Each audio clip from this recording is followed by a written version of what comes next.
Tem que trocar aí a gravação, né? Já está. Já está Beleza. no céu e no inferno. Na aula anterior, a gente estava fazendo uma espécie de revisão de tudo que nós estudamos do livro Céu e Inferno, não foi? E Foi. faltou um trecho final do último capítulo estudado, que é o capítulo 6. Né? Foi. Faltou um trecho final aí do capítulo 6. Então, vamos ainda terminar essa revisão e depois a gente continua na leitura dele aqui. Né? Qual foi a parte que a gente parou? Tem 3 argumentos das pessoas que defendem que existe a penalidade eterna, que são argumentos que, digamos, servem de base para essas pessoas acreditarem e tentarem convencer os outros que a eternidade das penas é uma verdade. Porém, o que vai fazer Allan Kardec, então, nesse trecho do capítulo 6? Ele vai refutar, ele vai mostrar a falsidade desses argumentos. Né? 3 argumentos. O primeiro deles é o seguinte: quando nós ofendemos uma pessoa, digamos assim, de mais relevância no contexto social, por exemplo, um soberano, quando você ofende um soberano, essa ofensa ela é mais grave do que quando você ofende uma pessoa comum. Né? Então, de forma que uma ofensa a Deus, que é o soberano dos soberanos, é uma ofensa infinita. Portanto, um castigo a uma ofensa infinita também deve ser eterno. Esse é um dos argumentos favoráveis à pena eterna. Né? Aí Allan Kardec vai refutar esse argumento. Mas ele parte de uma premissa, ele parte de um lema inicial incontestável. Qual é esse lema,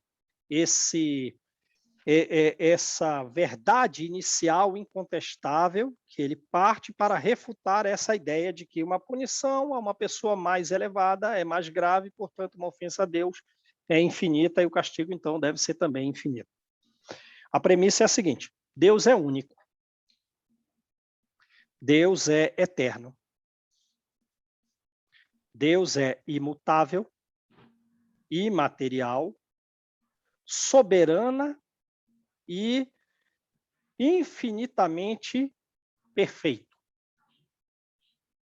em todas as qualidades. Né? Então, Kardec já diz assim: ora, se uma ofensa temporária a Deus, porque eu ofendi a Deus, fiquei revoltado, lhe dirigi palavras ofensivas por crer que eu estava vivendo uma situação injusta, fiz uma ofensa temporária a Deus? Se a essa ofensa temporária fosse dado um castigo infinito, um castigo que não para nunca, não para nunca. Ora, então a reprimenda também seria infinita. Ora, e uma reprimenda infinita mostraria que Deus estava sendo infinitamente também vingativo. Portanto, ele não era infinitamente perfeito. Pronto. Então, já destruiu a argumentação. Né? Agora, as pessoas dizem em contrapartida: não, mas basta ao ofensor se arrepender antes de morrer. Quer dizer, tem uma condição temporária, que todos creem. Se houver um arrependimento antes da morte, todos creem, ou muitos creem, ele pode perdoar. Deus perdoará, desde que a ofensa seja antes da morte. Né? Ora, porque, tudo bem, de fato, se nós nos arrependermos antes da morte, Deus perdoa. Mas por que razão, então, ele seria inflexível na eternidade? se a temporariedade da vida é tão curta? Não dá para acreditar que seria em função da morte que um arrependimento geraria o efeito de perdão e para a eternidade longínqua dos tempos não mais houvesse um perdão, mesmo que surgisse o arrependimento posterior à morte, né? Ora, então a justiça divina não é inflexível. A justiça divina não é rígida, inexorável, e somos nós. Nós é que não perdoamos. Nós é que somos austeros. Nós é que somos severos, né? A justiça divina não é inflexível, mas também não é complacente, não é amolentada. Ela leva em conta rigorosamente o bem e o mal que nós fazemos, rigorosamente, sem nunca se enganar na sua aplicação. De forma que então surge um dilema. Qual é o dilema? Ou Deus é perfeito e não há penas eternas, ou há as penas eternas e Deus não é perfeito. Então, pronto, ele deixa registrado esse dilema para nós, naturalmente, para que concluamos que Deus é perfeito e não existe as penas eternas. Mas os que argumentam a favor das penas eternas continuam. Não, mas não é só isso. Tudo bem, você venceu o primeiro argumento. Tem o segundo argumento. Qual é o segundo argumento? A recompensa que se dá às pessoas boas, essa recompensa é eterna.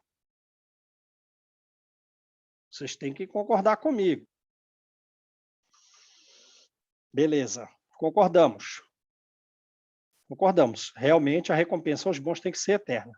Ora, mas se existe a eterna recompensa, também tem que existir a eterna punição por uma questão de proporção, por uma questão de proporcionalidade. Aí, como é que Kardec vai refutar essa ideia, né? Ele diz assim, com uma pergunta. Bem, primeiro ponto. Nós fomos criados para sermos felizes ou fomos criados para sermos infelizes? Qual é a finalidade de Deus? A nos levar à felicidade ou à infelicidade? Aí ele diz, olha, me parece que seja a felicidade, porque se nós fôssemos criados para sermos infelizes, com essa finalidade, isso seria uma degenerescência. Agora, há um caminho para a felicidade, né? E nesse caminho, para se chegar a ela, a felicidade, nós devemos travar lutas. Mais do que isso, sustentar lutas. Quer dizer, então não é uma luta de um dia. Sustentar lutas contra as nossas más paixões. Então, haverá quedas? Haverá. As quedas são consequências da nossa fraqueza. Ora, então pergunta assim, Deus, né? Então, por que Deus nos fez, então, mais fortes? Né?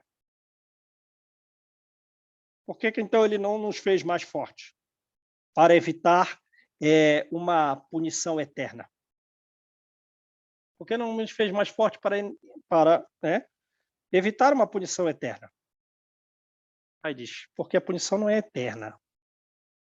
A punição é uma advertência. A punição é uma recondução para o bom caminho.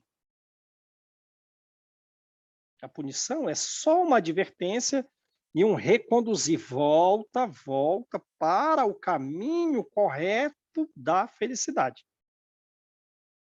Agora, se existisse a punição eterna, se a punição fosse eterna e não uma advertência, e não uma recondução ao bom caminho, o desejo de melhoria seria um desejo inútil.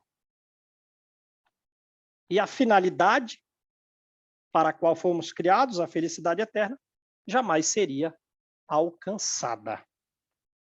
Assim, o castigo necessariamente tem que ser temporário para que nós alcancemos o fim, a felicidade eterna. O que acharam de Kardec? Demais, né? Aí, não satisfeitos, os que defendem as penas eternas têm um último argumento. Terceiro argumento, não. Tudo bem, você venceu a segunda batalha, mas tem um terceiro argumento. Qual é esse terceiro argumento? É o seguinte, é que o medo, o receio das penas eternas é um freio. É um freio. De forma que, se nós anularmos esse freio, os homens cometerão todos os excessos. Aí Kardec, como é que ele vai refutar? Como é que ele vai contestar esse argumento? Ele vai dizer o seguinte: esse raciocínio de que o homem deve temer as penas eternas e esse temor é uma espécie de freio, de forma que anular esse freio leva os homens a todos os excessos, seria justo. Seria justo. Se não existissem outras punições. Se não existissem outras punições. Há outras punições. Não necessita que ela seja eterna. Aí diz ele, a justiça é rigorosa. E existem castigos penosos. Castigos penosos, castigos significativamente graves. Porém, um castigo é temido, nós podemos temer um determinado castigo, que pode ser pesaroso, se nós crermos que ele exista. Agora, também, a gente só acredita, a gente só crê que existe aquele castigo, se o castigo for racional. Porque ninguém crê em contos de fadas. Então, a pena na qual os homens creem que ela não exista, ela não gera freio. E a crença das penas eternas está nesse grupo. Entenderam o que ele está falando? Ninguém acredita nisso, então ela não gera efeito. A crença na eternidade das penas foi útil. No passado foi útil. Hoje não mais impressiona ninguém. E até produz descrentes. Isso é balela. Eu não acredito em nada. Como você está falando uma balela, eu não acredito em nada do que você diz. Produz descrentes. Né? Mais ainda, o que se nota é que essa ideia de eternidade das penas, ela não é eficiente nem mesmo entre os que a propagam. Ora, se não é eficiente entre os religiosos que a propagam, como seria então eficiente entre aqueles que descreem, que são refratários, que não aceitam a ideia de uma punição eterna? Se nem entre os que acreditam nela funciona, quanto mais naqueles entre os que não acreditam. Então, para que gere freio, a punição tem que ser racional, porque o que é racional é acreditável. Nós conseguimos crer. Deu para entender, gente? Foram os 3 argumentos aí ditos de uma forma resumida que Kardec coloca aí no capítulo 6, né? Refutando a ideia de eternidade das penas pelo raciocínio. Aí o próximo item é o seguinte: a impossibilidade material das penas eternas, a impossibilidade agora não só com relação à questão de raciocínio, mas com relação a fatos, com relação a coisas reais que acontecem. Kardec diz assim: se existem penas que são eternas, se as penas são eternas, então não existe progresso. E vice-versa. Se existe progresso, não existe penas eternas, né? Certo? Agora ele faz uma pergunta. Mas vamos observar os homens. Vamos observar os homens. Não existem diferentes graus de evolução intelecto-moral entre os homens na Terra? Ora, isso é um fato. Não são argumentos. Isso é um fato. O que prova que existe progresso. E mais, mostra também a necessidade da pluralidade das existências para que todos progridamos. Conclui Kardec. Aí ele diz assim, tudo bem, mas vamos raciocinar como se fosse uma só vida. Vamos raciocinar como se fosse uma só vida, uma só existência. Aí ele começa. Pensemos num rapaz de 20 anos, um rapaz de 20 anos de uma completa má índole. Uma má índole infinita, negando a Deus, entregue a todos os tipos de desordens e dissoluções. Perdido de corpo e de alma. 20 anos. Depois ele cai no meio favorável. Ele se corrige, ele se torna crente, ele se torna piedoso. Não é progresso isso? É progresso ou não? É progresso. E ele segue em frente e morre em idade avançada, como se fosse um santo. É progresso ou não? Progresso, isso é fato, né? Está trazendo fatos. Aí Kardec faz a seguinte pergunta. Ora, então se ele tivesse morrido antes, lá pelos 20 anos, ou próximo disso, antes de encontrar o meio favorável, ele seria então eternamente punido? E só foi a circunstância de ter vivido por mais tempo na Terra que o salvou? Que permitiu que ele progredisse e desencarnasse como um santo?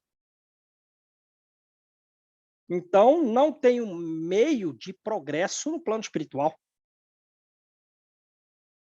Então, não existe um meio de progresso no plano espiritual só aqui na Terra. Ora, então se vê que existe uma incompatibilidade entre a ideia das penas eternas e o progresso da alma. Só que a lei de progresso para nós não é uma teoria. É um fato. As experiências que nós vivemos aqui confirmam isso. Portanto, não existe a eternidade das penas. Aí ele traz mais exemplos. Se existisse a eternidade das penas, Santo Agostinho e Paulo jamais teriam visto o céu caso morressem antes de progredir. Verdade ou não? Santo Agostinho, dissoluto sexual. Paulo, uma agressividade significativa. Né? Ah, não, mas eles viram o céu por uma graça. Não. A conversão deles não é fruto de uma graça, porque a graça é uma doutrina de privilégios. E privilégio é incompatível com a justiça de Deus.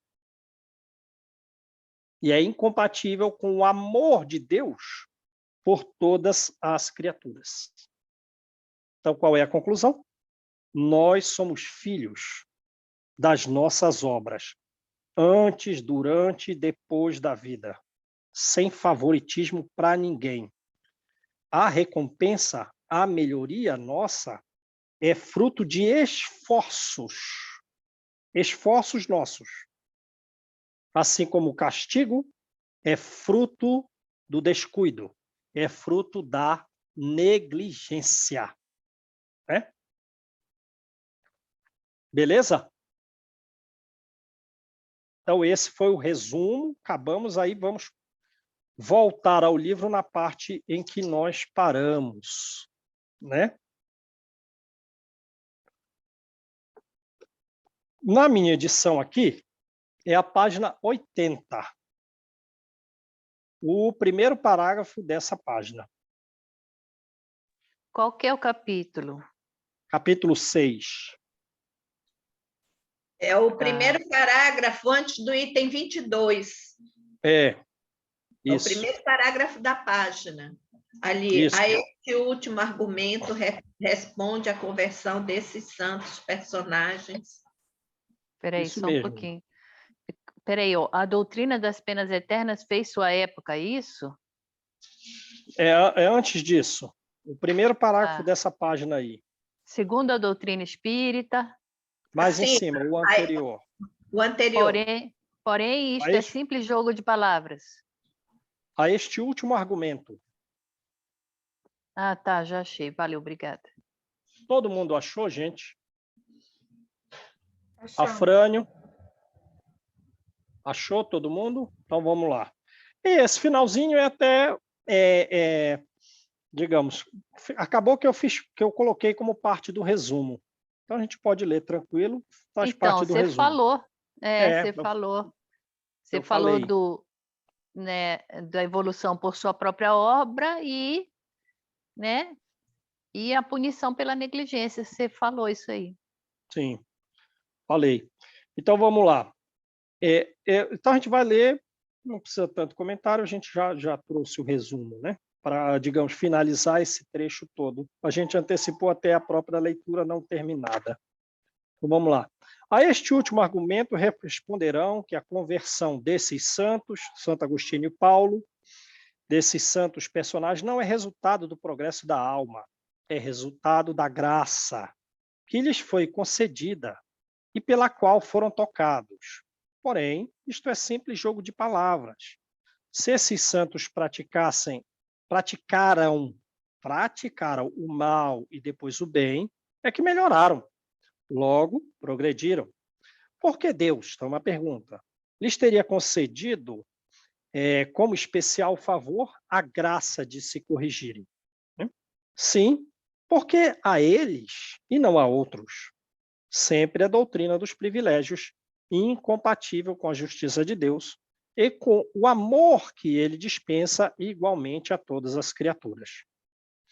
Segundo a doutrina espírita, de acordo mesmo com as palavras do Evangelho, com a lógica e com a mais rigorosa justiça, o homem é filho de suas obras, durante esta vida e depois da morte, nada devendo ao favoritismo.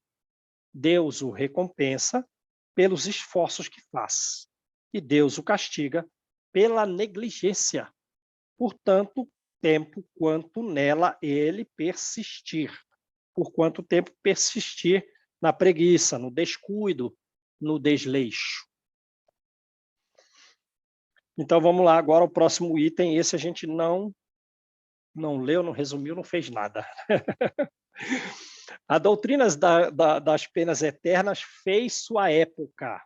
Quer dizer, houve uma época em que ela era útil. A crença na eternidade das penas materiais prevaleceu como crença salutar, enquanto os homens não tiveram ao seu alcance a compreensão do poder moral. Enquanto a gente não tinha moral, o temor de ser eternamente punido foi um freio, enquanto não tinha essa compreensão. É o que acontece com as crianças durante certo tempo, contidas pela ameaça de seres quiméricos com os quais são intimidadas as crianças.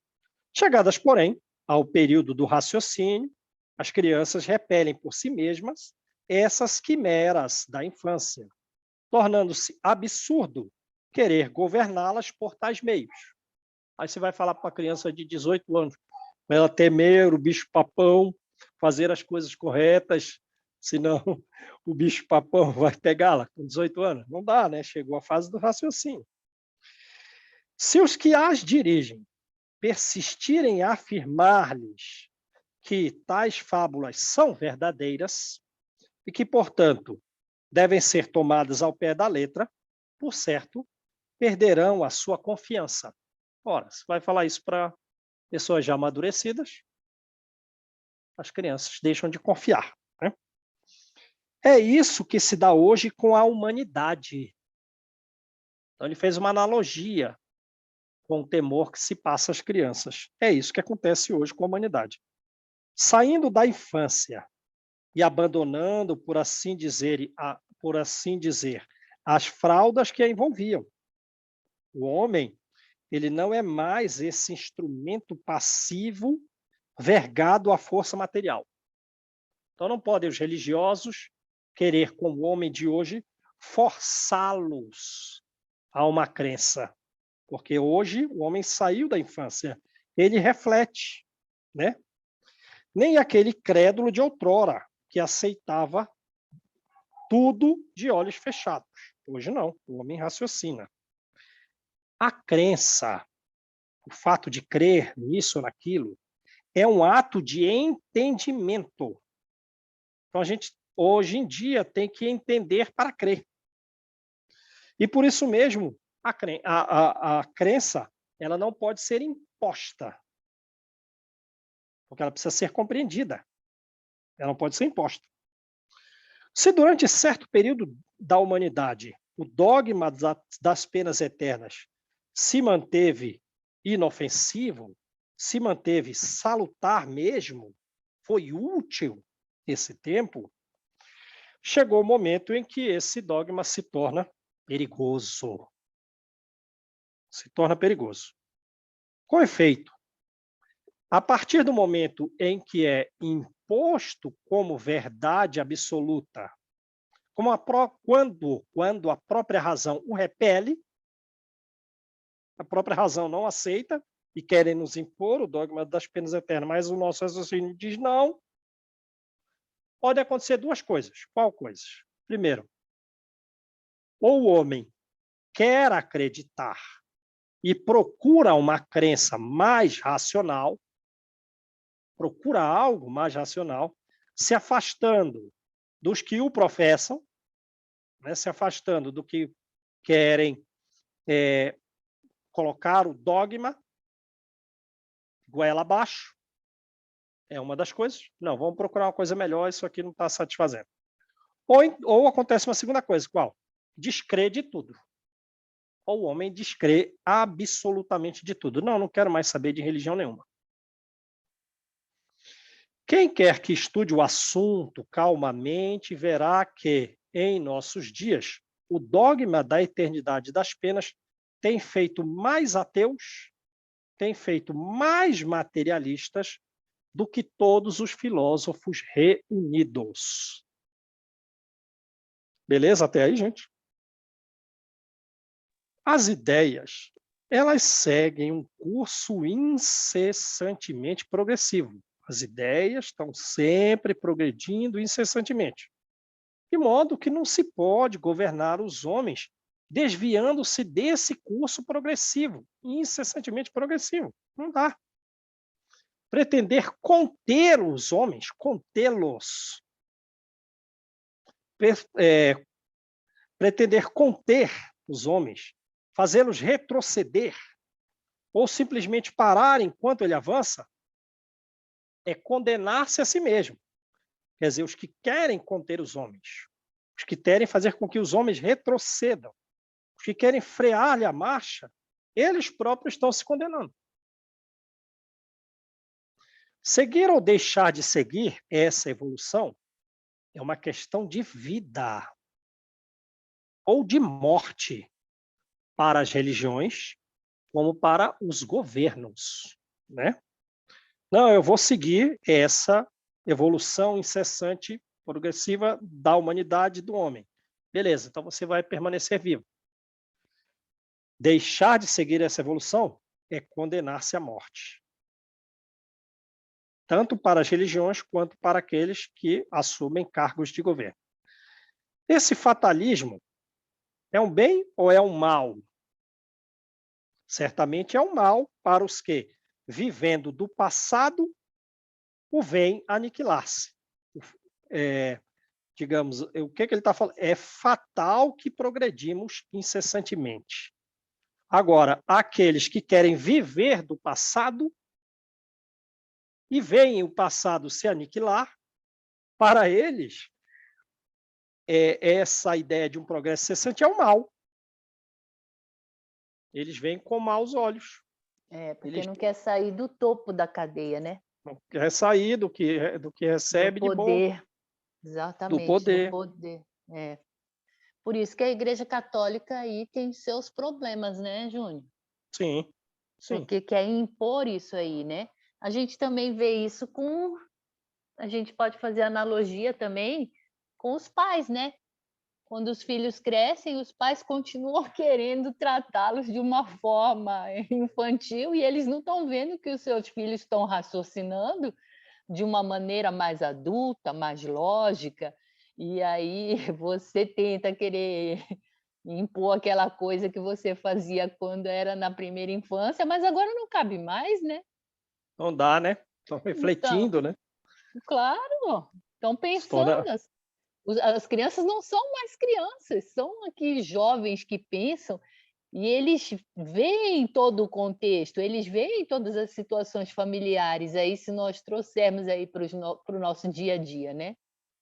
Tem as suas opiniões formadas, né? Não dá para convencê-lo de uma coisa ou outra. Não dá para burlar aí a coisa, eles pensam, agora eles raciocinam, eles veem todo o contexto, né? Sim, verdade. Agora, vamos continuar. Mas para os que vivem pelo futuro, é uma lei de progresso, esse avanço incessante.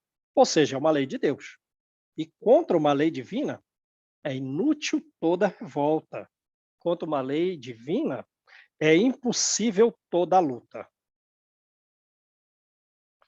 Por que então querer a todo custo uma crença que cai em desuso? Por que querer a todo custo uma crença cada vez mais em desuso? E que, afinal, causa mais danos que benefícios à religião. Lembra, esse foi o motivo pelo qual Allan Kardec quis estudar o dogma das penas eternas. Foi a única razão pela qual ele achou que seria razoável estudar o dogma das penas eternas. Apesar de toda a beleza anterior, ele falou, não, o dogma da pena eterna está caindo em tanto desuso que não vamos nos ocupar dele.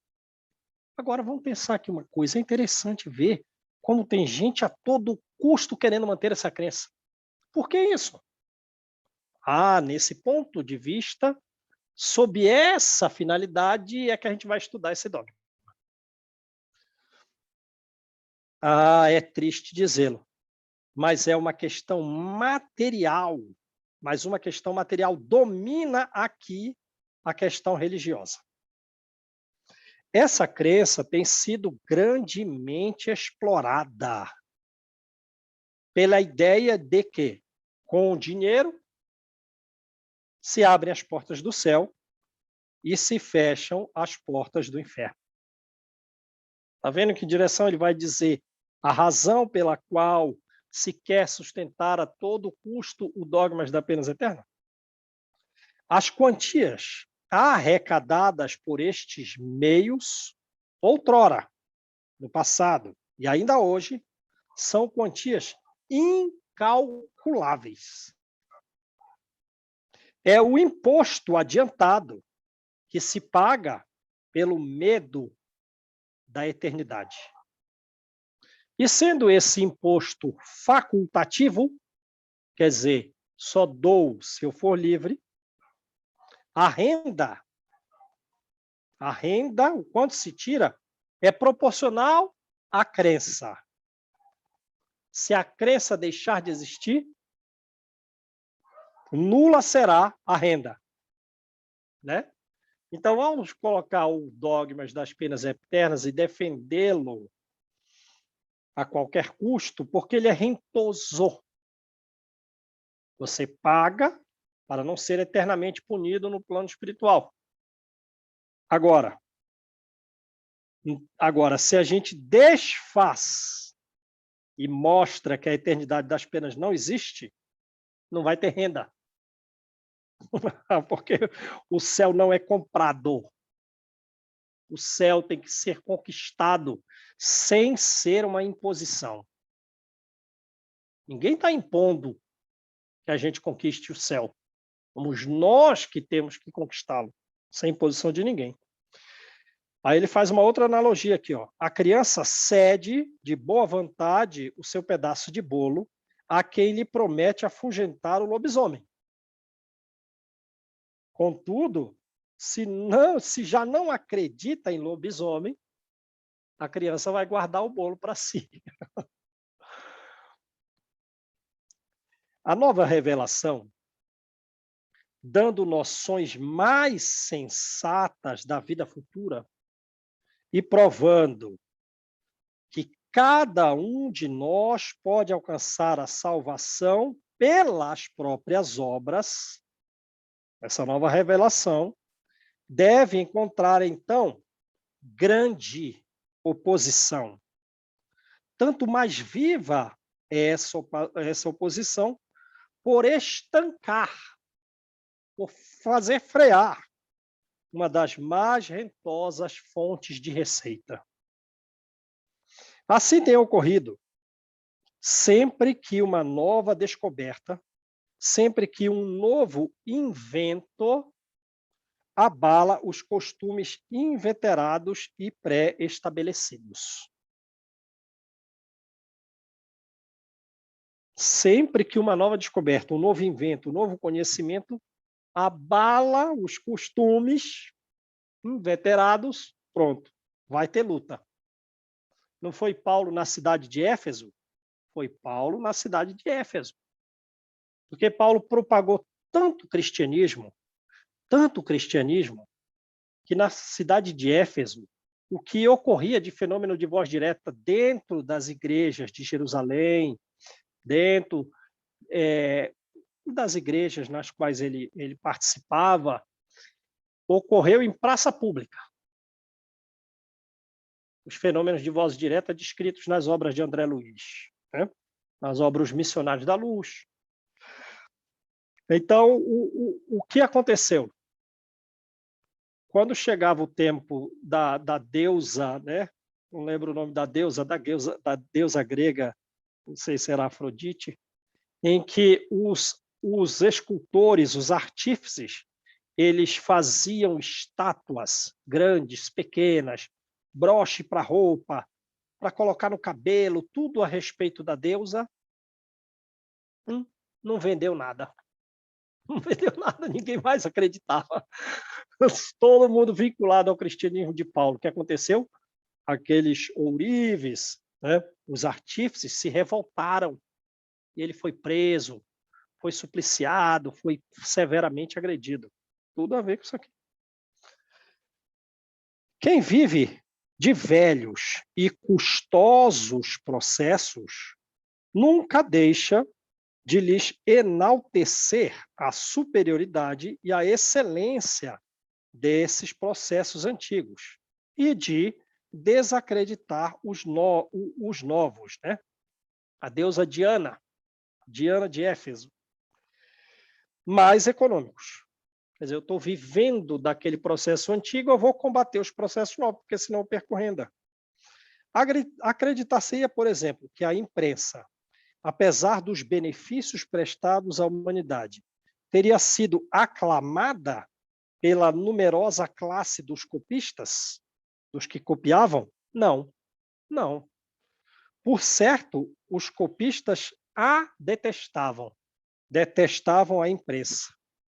Deu-se a mesma coisa com o invento das máquinas, com as estradas de ferro e com centenas de outras coisas. aos olhos dos incrédulos, o dogma das penas eternas é uma questão tão fútil que eles riem dessa ideia.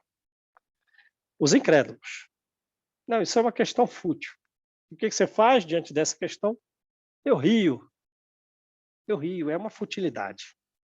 Os filósofos. Para os filósofos, esse dogma das penas eternas tem uma gravidade. Não estou rindo disso. É grave. Por que é grave? Pelos abusos que provoca. Ora, porque se ninguém crê nisso, todo mundo está descrente, não tem freio, todo mundo faz besteira. O homem verdadeiramente religioso, ele tem interesse em destruir o dogma das penas eternas. Os abusos cometidos por esse dogma das penas eternas. E, consequentemente, a própria pena eterna, que é a causa, em benefício da dignidade da própria religião. Entenderam? Reações diferentes com relação ao mesmo tema. O incrédulo diz bobagem. Eu estou achando graça de você estar falando sobre a eternidade de penas. Vai-te embora. Agora o filósofo. É grave. Não estou rindo. Essa ideia produz abuso. E o verdadeiramente religioso, ele quer destruir o abuso e o dogma. Em benefício da própria religião. Ele quer deixar a religião mais limpa, mais verdadeira. Entenderam aí? As três visões distintas do incrédulo, do filósofo e do homem verdadeiramente religioso. Então vamos lá. Ezequiel contra a eternidade das penas e o pecado original. Quer dizer, o profeta Ezequiel, ele já mostrava, né, que ele não era favorável à eternidade de penas. E nem de um pecado inicial cometido por alguns a gerarem sucessivas gerações, consequências de pecados praticados por outros. Como eu cometi esse erro, meus filhos, meus netos, meus tataranetos, está todo mundo condenado. Não. As gerações futuras, na visão de Ezequiel, já não estão condenadas por erros de gerações pregressas. Cada um com seu erro. E também, Deus não vai punir eternamente o homem. Aos que pretendem encontrar na Bíblia a justificação da eternidade das penas, pode-se opor os textos contrários, que, a tal respeito, esses textos contrários à eternidade das penas não permite qualquer dúvida. Quais são esses textos?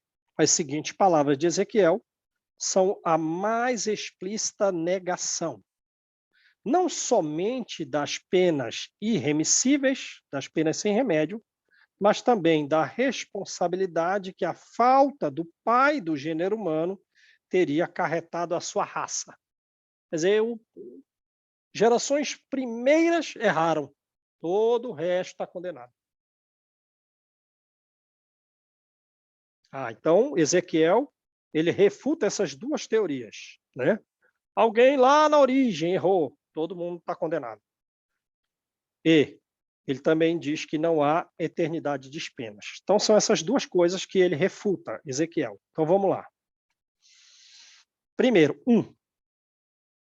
o Senhor novamente me falou e disse. Tudo mediunidade, né? O Senhor me falou e disse, naturalmente um espírito evoluído, mediunicamente falando a Ezequiel. Né? Por quê? É uma pergunta, então. Por que vos servis desta parábola, consagrada já proverbialmente, essa parábola está consagrada em Israel. Qual a parábola que está consagrada? Não usa mais isso. Ele está dizendo, não fala mais essa parábola porque ela não tem sentido. Qual a parábola? Os pais, dizeis, comeram uvas verdes e os dentes dos filhos ficaram estragados. Ele não fala, mas isso é bobagem. Não fala que gerações futuras serão problemáticas em função dos erros de gerações anteriores. Para de falar isso. Mas é uma coisa que está consagrado, e ele está combatendo algo que está consagrado. Vejam a luta para nos trazer uma luz de conhecimento maior. Juro por mim mesmo, disse o Senhor Deus, tudo mediunidade, que essa parábola não passará mais entre vós como provérbio em Israel. Está dizendo, essa parábola vai cair, essa parábola não faz sentido. Isso é bobagem. Ela não vai passar. Pois todas as almas me pertencem. A alma do filho está comigo, como a do pai está comigo. A alma que tiver pecado, morrerá ela própria. Quer dizer, você está comendo uva verde, está se relacionando sexualmente de forma indevida, você que praticou o equívoco, terá as consequências do seu próprio erro, e não as gerações futuras. Né? Então, é a ideia do pecado original que ele está refutando aqui. Próximo item. Se um homem for justo, se um homem proceder segundo a equidade e a justiça, se esse homem não magoar, nem oprimir ninguém, se entregar ao seu devedor o penhor, a garantia que este lhe houver dado, quer dizer, peguei um dinheiro emprestado, paguei aquilo. Se não tomar nada do bem de outrem por violência, né? Se der o seu pão a quem tem fome, se vestir os que estão nus. Não pensa, tinha gente tal grau de precariedade que estava nu. Ora, e a gente vê isso mesmo no período romano. Pessoas eram feitas escravas em outras províncias de Roma, num lugar ou no outro, como tem no livro há 2000 anos, e eram trazidas como? Nus. Como vender as mulheres e as crianças no fórum romano, nuas. Os homens não, vão pôr uma tanga neles aí. As mulheres, nuas. Eu quero. Aí lá, 1000 pessoas disputando num leilão a compra de uma consciência. Eu quero essa moça aí. Se não se prestar à usura e não receber mais do que tem dado, se desviar sua mão da iniquidade, da prática antirreligiosa, se promover um juízo conciliatório entre dois homens que se altercam, que discutem, se ele caminhar, esse homem, segundo os meus preceitos, e observar as minhas ordens para agir conforme a minha vontade, esse homem é justo e esse homem viverá muito certamente, disse o Senhor Deus.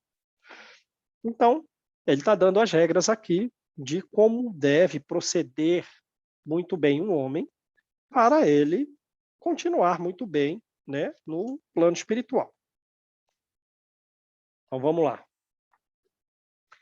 Se esse homem tem um filho, que seja ladrão, o filho, e derrame sangue, o filho, ou que cometa alguma dessas faltas, roubar ou matar, esse filho morrerá, muito certamente, pois tem praticado todas essas ações detestáveis, e o seu sangue permanecerá sobre ele, e o seu erro ficará encravado em sua mente. Os crimes que ele cometer ficarão registrados nele próprio e ele sofrerá com os abusos cometidos. Isso é o que ele quer dizer com o sangue permanecerá sobre ele, né? Mas ele está falando que a punição, o homem é bom, o filho é ruim. O filho é que vai se dar, o pai não. Se esse homem tem um filho que, vendo todos os crimes cometidos por seu pai, se atemorize e evite imitá-lo, este não morrerá por causa da iniquidade do seu pai, mas viverá, muito certamente. Seu pai, que tinha oprimido os outros por calúnias e que tinha praticado ações criminosas no meio do seu povo, morrerá ele por causa da sua própria iniquidade. Então, aqui é o contrário, né? O filho é bom e o pai é mau. A punição vai ser para o pai, não para o filho. Mas isso teve que ser ensinado. Isso teve que ser ensinado. Porque a ideia era contrária. Esse homem é mau, então os filhos, os netos, tataranetos, é tudo ruim. Não presta, não. Se dizes, por que o filho não leva a iniquidade? E por que isso acontece? Por que o filho não leva a iniquidade do pai? É porque o filho tem agido segundo a equidade. O filho tem agido segundo a justiça.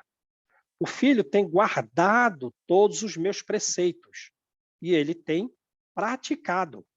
Por isso o filho viverá muito certamente. Teve que explicar por quê o erro de uma geração não passa para outra.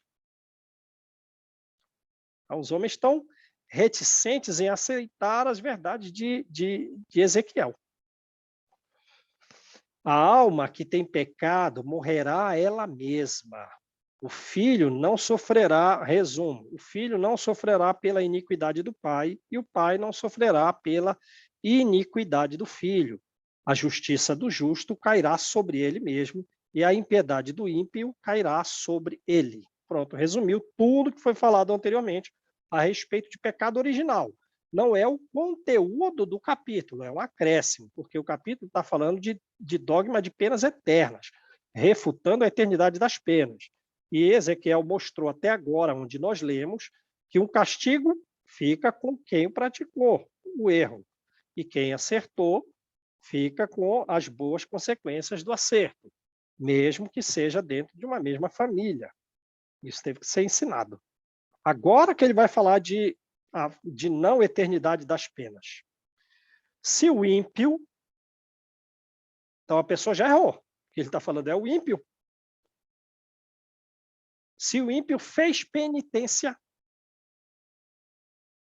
de todos os pecados que tem cometido, se o ímpio observou todos os meus preceitos, se o ímpio procede segundo a equidade e procede a justiça, ele viverá certamente e não morrerá.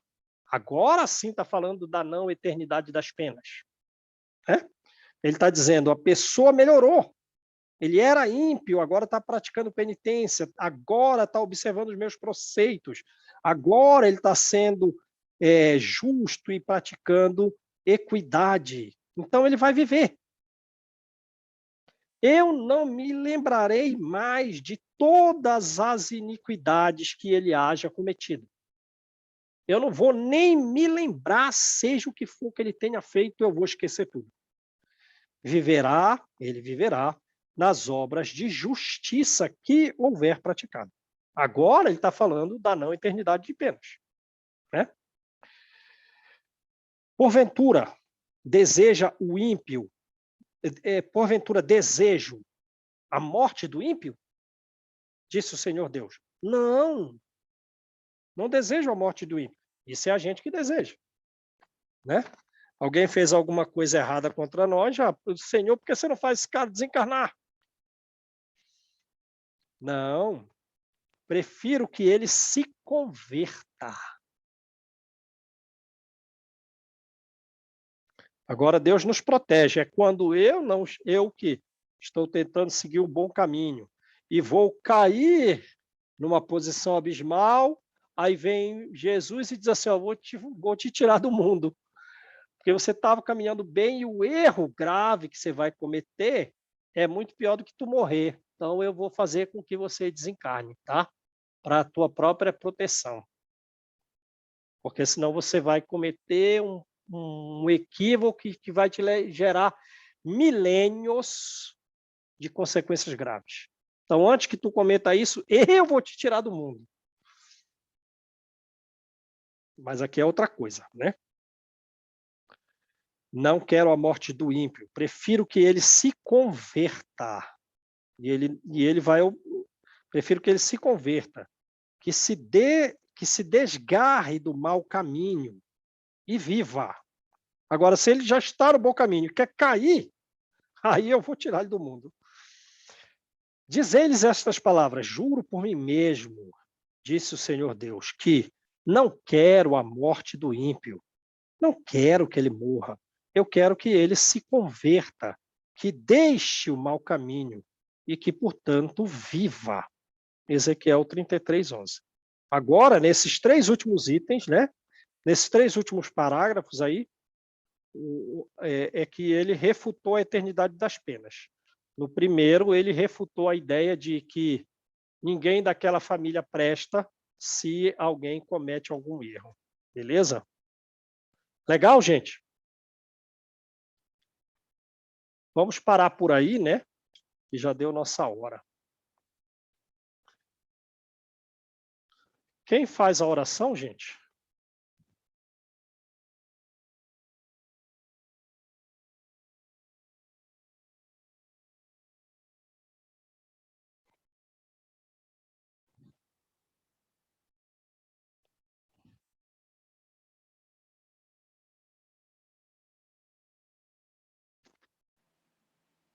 Mestre Jesus, obrigada por mais esses ensinamentos para nos despertar cada dia mais das nossas imperfeições.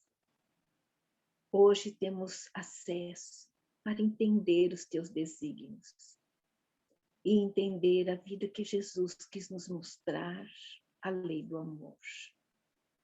Só temos a agradecer a estas aulas, ao João, a toda essa nossa família, que sempre está em aprendizado. Obrigada por hoje, por estarmos reencarnados e termos essa vez de aprendermos. Muito obrigada.